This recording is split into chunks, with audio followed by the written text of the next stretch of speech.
What it do, y'all? This your boy King Eric the Great coming at y'all with another video. Be sure to subscribe and hit the like button for me. And with this situation here, here's the real reason why Aaliyah's music is not up for streaming.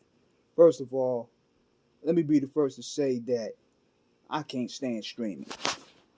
I don't like it a bit. It gives you a chance to manipulate numbers. You're not gonna really get the full scale of support with streaming. And big shout out to Young Conda Don. He broke down the benefits of streaming and how much a percentage of artists literally get. They're literally getting half a penny in comparison to how they were selling records back in the day. Like you have to literally sell almost on Drake, Justin Bieber, Eminem numbers to get a fraction of money. So streaming game then create a loophole to where your music is being heard more out there, but your money ain't gonna really be coming in. But Aaliyah's music is unfortunately being caught up due to family issues. Let me read this article here. Musically, Aaliyah was one of a kind, a multi-talented performer. She easily shifted between pop, hip hop, and R&B, earning her nicknames such as Princess of R&B and Queen of R&B.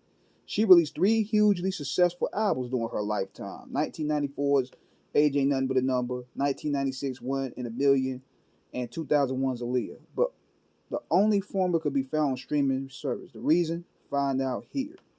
With the exception of her first album, which was recorded under Jive Records, Aaliyah's music is missing from streaming services. Complex had placed the blame on Aaliyah's uncle, Barry Hankerson, who used to run the now defunct label Blackground Records, under which Aaliyah released her last two albums.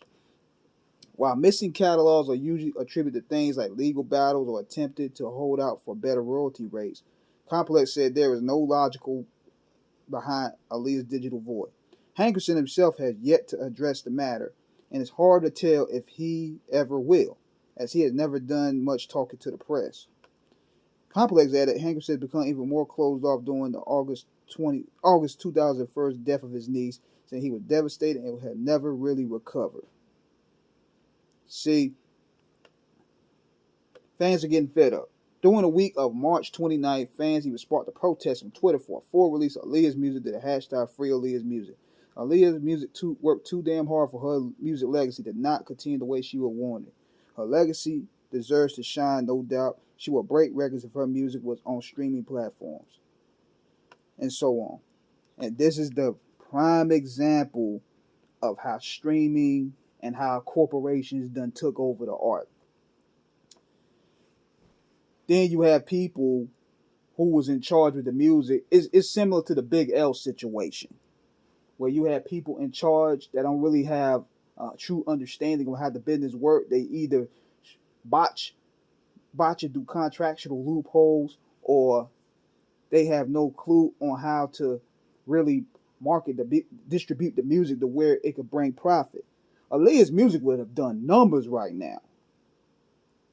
I mean, just like I said with the Big L, if they would at least her music on a lot of these, these teenage movies and these soundtracks and these retro some 90s era type documentaries on Netflix, y'all know how much her music would have grossed by now? This is a prime example of people not knowing what to do.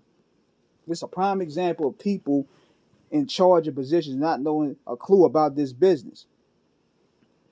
And I'm thinking, I don't even think her uncle even owns the music anymore. Her music is caught up in these corporate loopholes, just like Big L's.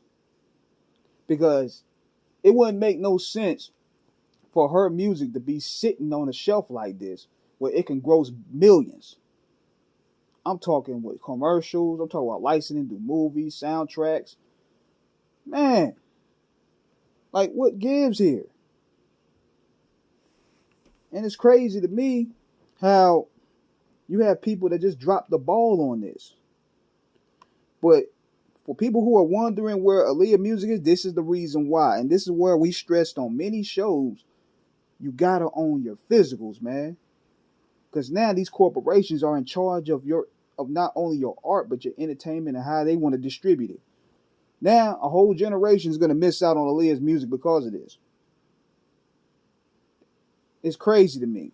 So if you can find her albums, you better get them on physical because you're not gonna see it on streaming anytime soon. So this is King Eric the Great signing out. Subscribe, hit the like button. Peace.